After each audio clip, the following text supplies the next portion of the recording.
فإن الشقی من حرم رحمت الله فیه.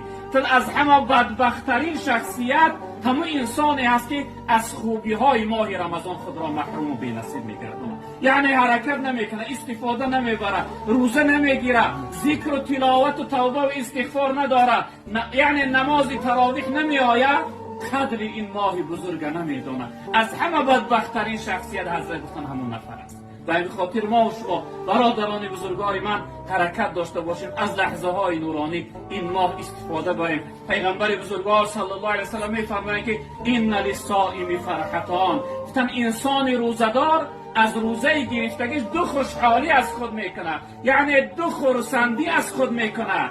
یکمش گفتن فرحتون عند الافطار، یکم خوشحالیش وقتی افطار کردنش است، و فرحتون عند لقاء ربی، دویم خوشحالیش وقتی ملاقات الله رب العالمین است.